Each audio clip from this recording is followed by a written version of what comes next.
There is a word in the English language that has been pilfered. That word is prequel. What do you think of when you hear that word? Star Wars, of course. The Star Wars prequels. They are what they are, right? Shit else.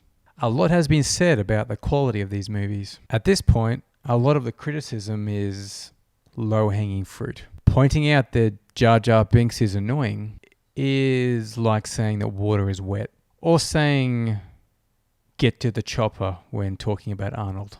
Public service announcement. It's been said, maybe move on to greener pastures. I'm more interested in deep diving. I remember way back in the day when the episode 1 trailer dropped. It was a big deal. Some may argue the greatest trailer of all time. But even back then, something stuck out. Just didn't feel quite right. Me, like everyone else, was just so excited for a new Star Wars movie that I reckon I noticed it, but willfully buried it within my subconscious out of hope. A new hope.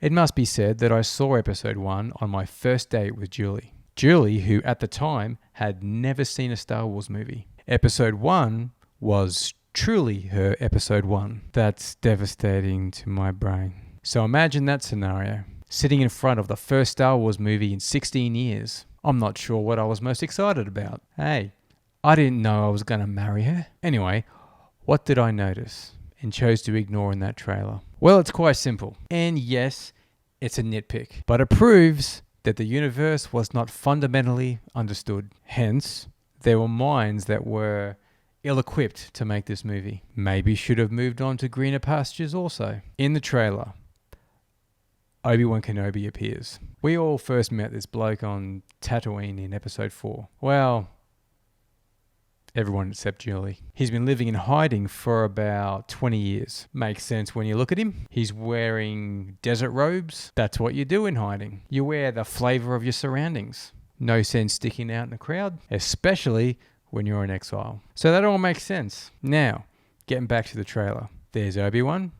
And for some reason, the needle on my record skipped. Why is he wearing Tatooine desert garb? This is set 30 years or so before the events of A New Hope. So apparently in episode 4, he's not wearing desert garb. He's wearing his Jedi robes. Because that's what Mace Windu's wearing.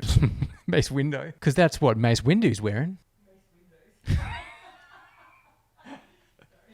Mace Windu's.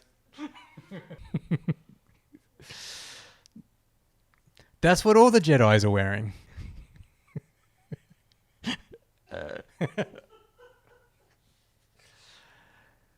So he went into hiding on Tatooine when the Jedi Order had been put into exile, and he's still wearing his Jedi robes.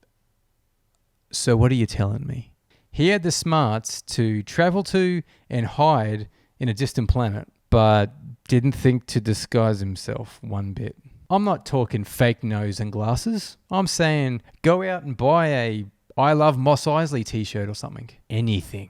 If you're going into the witness protection program, don't hit up Obi-Wan for tips. So if we're to believe this scenario, Obi-Wan has worn his undies 4 ways. Forwards, reverse, inside out forwards, inside out backwards. And he just won't part ways with those Jedi robes. He loves them. Apparently he's tried on alternatives, but he just can't find anything that meets his very specific crutch demands. So not Tatooine garb, Jedi robes. Then why is Uncle Owen dressed like a Jedi? Did he wake up on Saturday and figured, I've had a hard week moisture farming?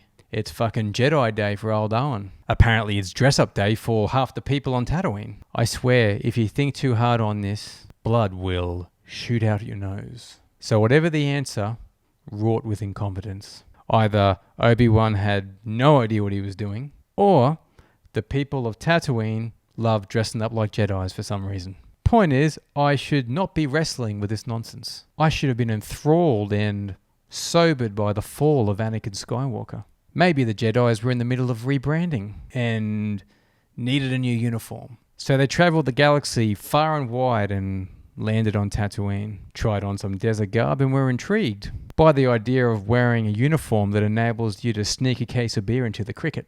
combine all that room under the hood and Jedi mind tricks, and you could probably just wheel a keg into a nightclub. I swear to you, I will make more videos about my recovery. Unless you find this more interesting. You probably do. I do have a PET scan in 9 days, me being high risk of relapse. So if you like, I could take you on that terrifying journey. Let me know what you want to see. You've got some options. So here they are. Me pointing out issues with Star Wars movies. Me pointing out issues with any movie. Me shooting Rocky-style montages of my cancer recovery. Me blabbering on about how you can't breathe correctly. Or me pointing out without a shred of subtlety that if someone who was 3 days from dying can get fit, so can you. So yeah, choose your own adventure. I realize no one wants to hear that last one. Probably because it's true. There is another option though. Maybe I should move on to greener pastures. But without a doubt, you should go do what you do. Because I'm going to do what I do. And as always, for Julie.